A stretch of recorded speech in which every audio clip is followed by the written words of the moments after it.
Thank you so much for coming and joining me today.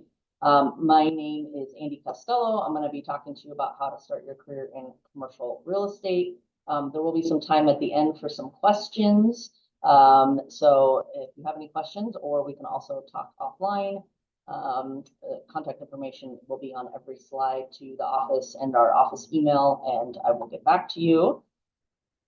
So a little bit for our 30 minutes today, I'm going to talk a little bit about who is here in our office and at Venture Commercial Real Estate, do some introductions of those folks, and then talk a little bit about maybe if you're in the residential space, what the difference is between residential and commercial, the different types of properties and asset classes that we work with in commercial, and then maybe how to get started, and then next steps, and then again, some Q&A. So thank you for taking the time to be here today. I'm always happy to chat with folks. So a little bit about, sorry, I'm trying to use my mouse. A little bit about me. I got into the real estate game in 2011. Great time at the end as we were coming out of the recession.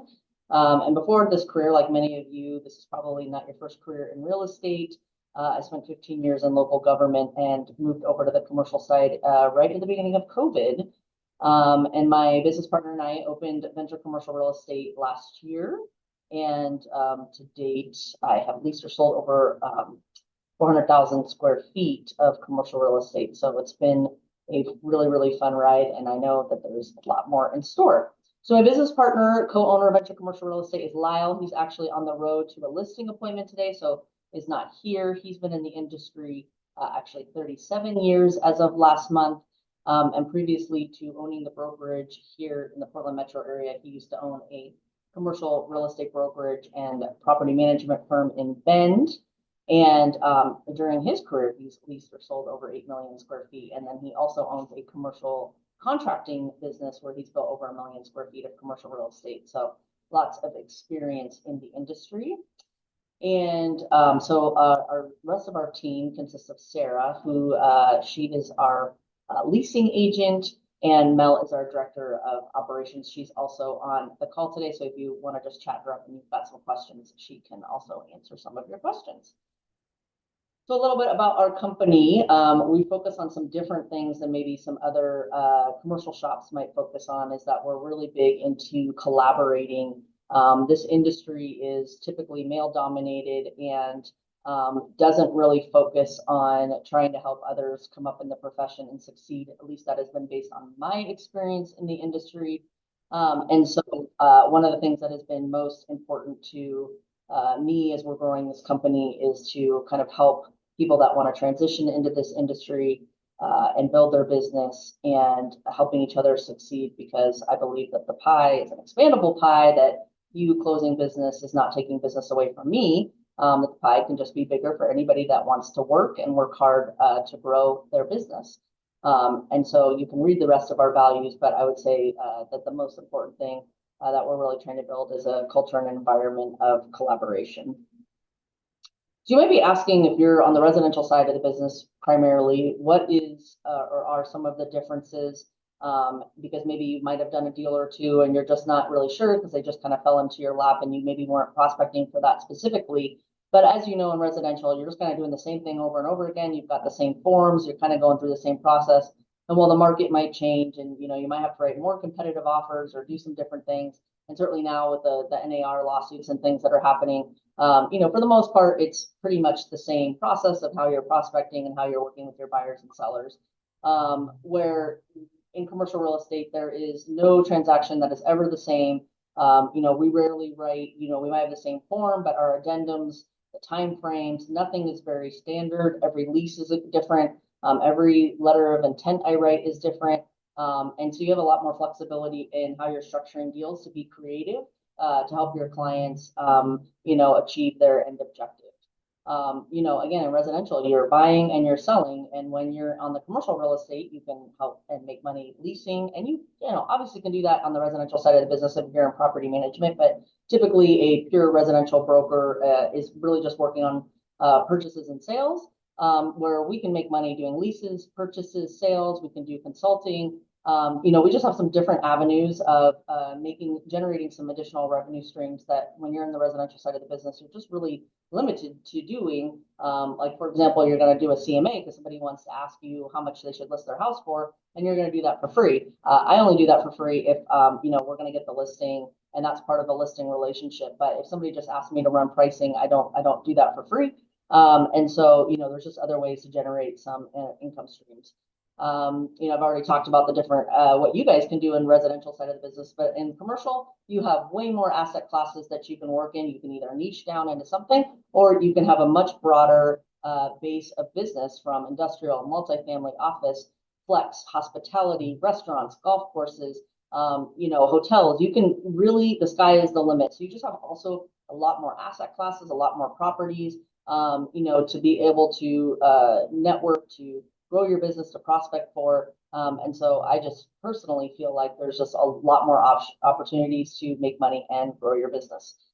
In residential, you work 24/7, you are up, you're going, you're responding to people, and maybe you have some boundaries around your time, but especially in a hot market, you're having to hop to things. If something gets listed on a Thursday, offers are reviewed on a Sunday, you're really having to move pretty fast. Whereas I personally do work weekends, but most of my colleagues in the industry do not work on weekends.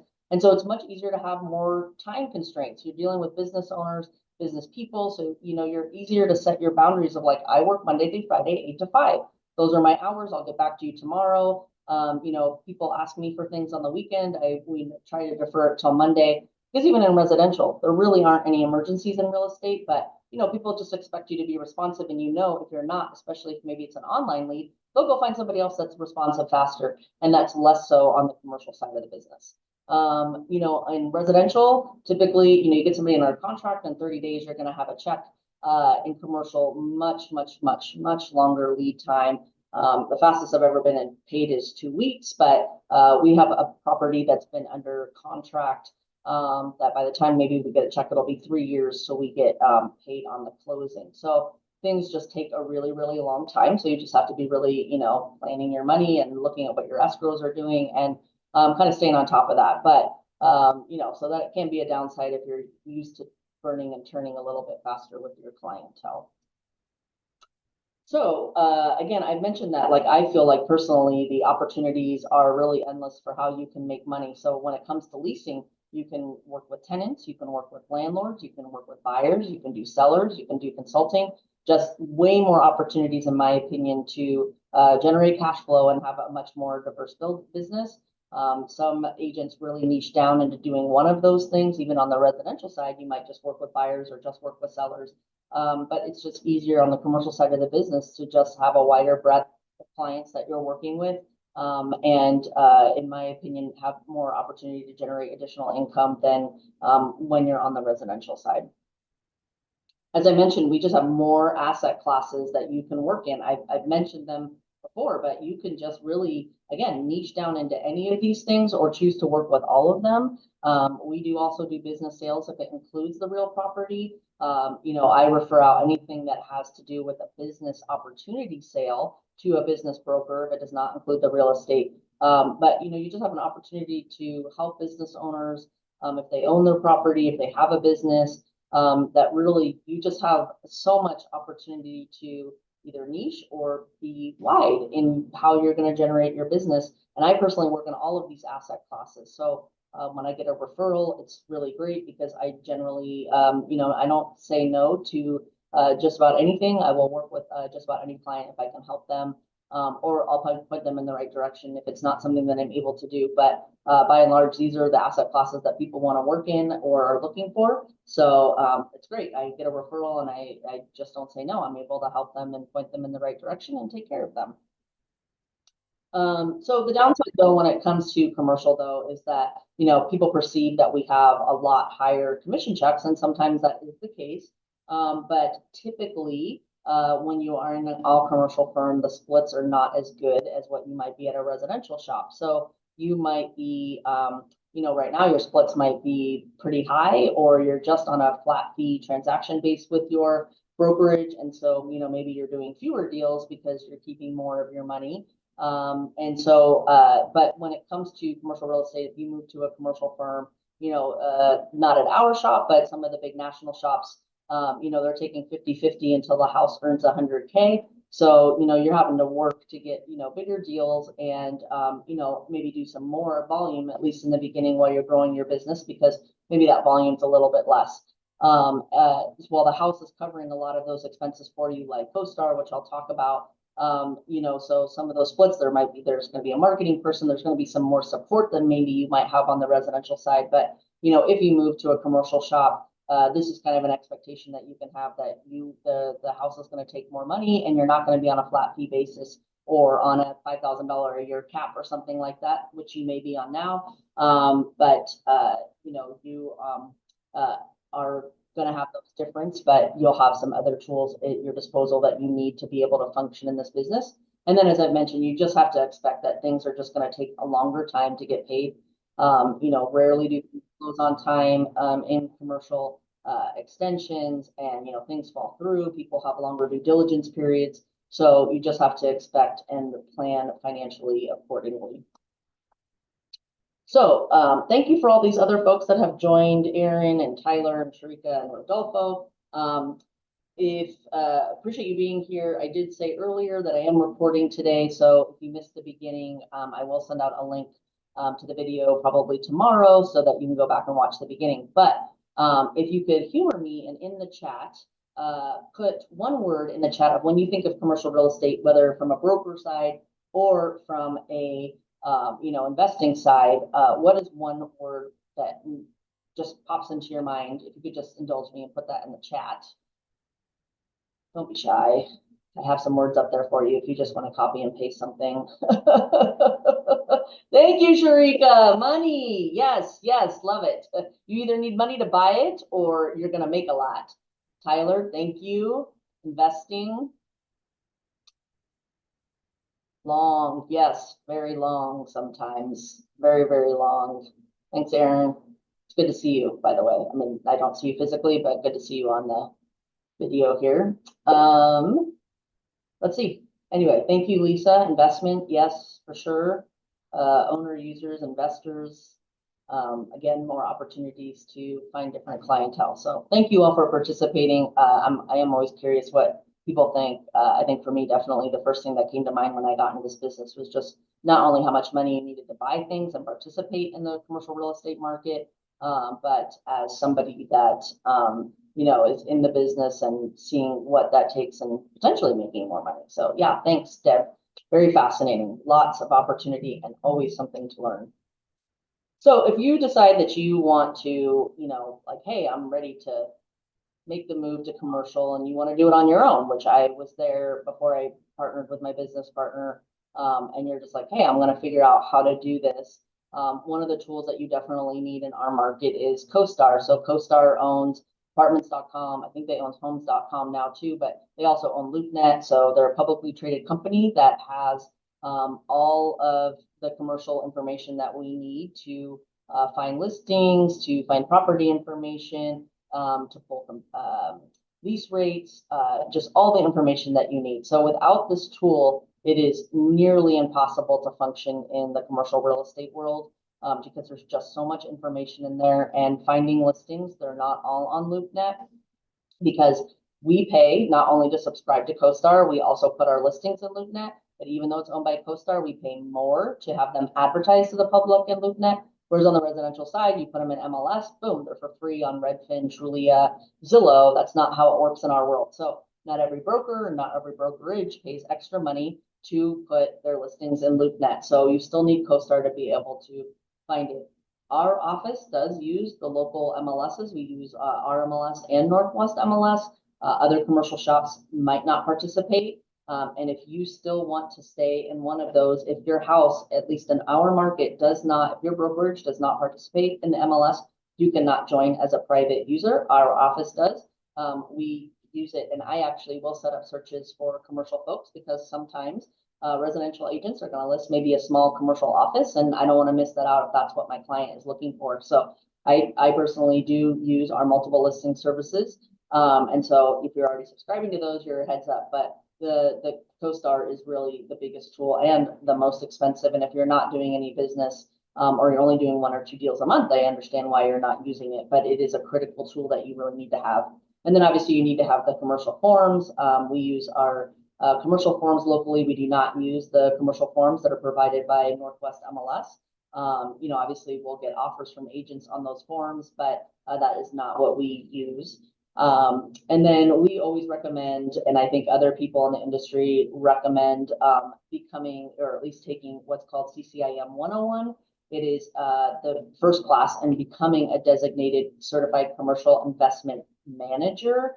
And so that class is with your NAR membership. If you are a member, you do get a little bit of a discount, but it's a 40-hour class that will talk to you about how to price commercial real estate and really focus on some of the beginning information that you need to get to be successful, because while you can learn and earn, this class is really helpful and kind of getting you set up for success.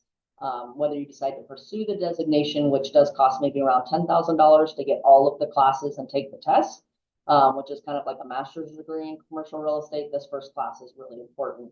And then obviously, if you're in residential, you understand having a CRM and tracking your clients, because again, some of our lead times are really, really long. I actually, just before this class, got an email from a client that I leased out space 3 years ago that she just did an email introduction to me to send a referral. So, well, that wasn't a long lead time. I mean, who knows where this referral is going to go? But, sometimes it's just, we might be under contract for a long time, or somebody's like, hey, I'm not ready this year. I'll be ready next year. And so just like in residential, the fortune's always in the follow-up. And then, I always say you got to have some ideas to prospect. I mean, I can sit here and come up with a million ideas to help people, but you got to find out, just like residential, is what works for you. Let's say, for example, you're into open houses. Well, what's the equivalent of what you could do on the commercial side that might work? So I always suggest to people, what have you done to found success? If you're on the residential side, how can you translate that to commercial? And, if you already know what's working for you, sticking with that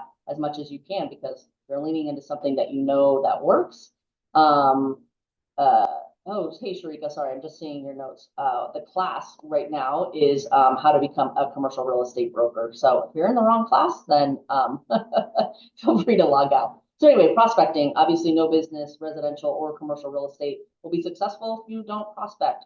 There's less ways to purchase leads. I actually don't know of any way to purchase leads on the commercial side of the business, unlike on residential, where you can be buying solo leads or through all these other platforms that sell leads. I'm not aware of anything like that on the commercial side of the business. So you really have to come up with what's going to work for you to prospect, because if you're not making any money, then, obviously paying for some of these things can be really difficult. So, if you have a question or a word or a thought on maybe what the difference is between residential and commercial, you can put it in the chat, but I'm really going to give you the answer. So it's really an open book test. But the biggest difference between residential and commercial real estate is knowledge. And you'll only get the knowledge by doing it. There really is limited opportunities for getting information from either other brokers or public sources or paid sources. Really being around other people that are actively doing the business and learning from them. I mean, I learned something on every transaction. And maybe if you've been on the residential side, maybe you just don't have that opportunity. If you've been in the business 20 years, it's pretty similar. But one of the things that comes with commercial real estate is having the knowledge. And again, every transaction is different. And not only is the market moving, but again, nothing is really rote. So if you are, used to filling out forms the same way and checking boxes, every client, every transaction is different. So there's not a whole lot of plug and play. So I did want to do a little plug for our own brokerage. And, if you are thinking about making the move, we're here in the Portland metro area. But as I mentioned, one of the things that makes us really different is our collaboration. If you maybe met some other folks in the industry, myself and my business partner don't really meet the typical stereotype of who is in the commercial real estate industry. And so it's really important that we build a collaborative environment so that other agents can succeed and find their way and toehold into the industry. We offer training. Our splits are different than what you might find at 100%, another 100% commercial shop.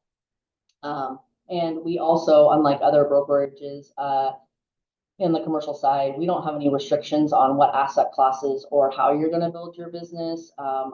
Before we opened our own shop, had been recruited by some other firms, and they told me I could only do retail, tenant leasing, and that was pretty narrow for me. And I was like, but that's not how I prospect. I generate leads in all different kinds of commercial real estate categories, and I don't want to refer all of that out. So that is a little bit about what makes us different. And whether you want to work here or somewhere else, kind of the next steps, if this is, you're thinking like, hey, this is totally sounds interesting to me, is you really need to plan, just like when you got into residential, on having 6 to 12 months of living expenses, because it does take a while to get that client, close that deal, and then get the check. Because especially when it comes to leasing, we don't, the commissions are not escrowed. So you're waiting for the property owner to cut a check to the listing agency, and then for them to cut you a check, and then your brokerage to cut you a check. So some of that can take a while. Again, to work here, we do an interview. We have a sales assessment that we want to make sure our folks can be successful and learn from. And then we ask our agents within the first 2 years to take that CCIM 101 class, because while you can learn a lot on the job, some more formal education is always helpful, and we'll kind of also teach you some other aspects about the industry. And then, prospecting plan is really important, because just showing up and thinking your phone is going to ring, just like on residential side of the business, isn't really, doesn't really work. So those are the steps that typically, if you wanted to work here, that is what you would need. And so I want to thank you for being here. Again, I will send out the link to the video probably tomorrow, but I'm definitely here for some Q&A, and I saw some things going on over here in the chat. So thanks, Mel, for stepping in and answering, but I'm just going to make sure that if there was anything that I needed to cover, let's see. You're not an agent. So it really depends. Tyra, are you in this market or are you somewhere else? Where do you live? So again, it'll depend on the brokerage. If you are not a residential agent, obviously the first thing is to get licensed. You can't do anything without getting a real estate license, which in Oregon and Washington, the commercial license is the same as the residential license. That would definitely be your first step. And then depending on how you want to get started and where you get connected to, you can move into commercial real estate, but it's really important to find a mentor, somebody that's going to teach you the business, because at least if you start out as a residential agent, you might have the behaviors already of being a consistent prospector and following up and understanding some basics of the business. So hopefully that answers your question. And if not, please feel free to reach out to me. My personal contact information is on this slide. And then Deb, can you do residential and commercial at the same time? At other shops, if you stay more on a residential side, you can do residential. If you move to a full commercial shop, typically the answer is no. We do have a program for agents that are moving over from residential, where we have a scaling approach to like what the splits are for residential, so that folks can, exit that business or reduce their business on the residential side. And once you kind of stop prospecting for it, we found it typically kind of goes away on its own. Thanks for answering that question. And then the sales assessment, we have a third-party sales assessment company, Tyler, that we pay to basically, I want to say almost like 1,000 questions, not that much, but several questions about your personal behavior of, how do you do a call reluctance? Are you afraid to pick up the phone? Are you afraid to ask for the sale? And so it just kind of helps us either figure out whether we're going to be a good fit or what do we need to coach you on. So it's a great tool for us. Okay, Tyra. Yeah, so you're in California, so kind of networking with in your local market would be really important to find, either a residential shop that does commercial that somebody's willing to help you, or talking to a commercial shop and seeing what that process is. Let's see. Okay, CCIM. Thank you, Aaron. Oh, thanks, Aaron. Appreciate that testimony. Thanks, Tyler. Yeah, great. Glad you're on our email list. Maybe you were in this market and you moved and we're still emailing you. But yeah, if you want to sign up, we do have a commercial real estate newsletter. Maybe that's some of how you've heard of this class today. If you want to put your email in the chat, happy to add you. It's mostly about market information in the Portland metro area and what's happening in mostly Oregon and Washington. Sometimes we'll put some national information in there. And so if you're not on that newsletter and want to be, happy to add you to that list. We send it out twice a month. And I think I answered most of the questions. So if you've got any other questions, please feel free to put them in the chat or unmute yourself. If you don't have any other questions, I think I got you out of here even a little early. But always happy to have a conversation, have a cup of coffee if you are here in this market and talk more about commercial real estate. I love this side of the business. For joining today, please feel free to reach out if you have any questions, and hope to see you around in the industry soon. Take care and have a great rest of the day. Bye.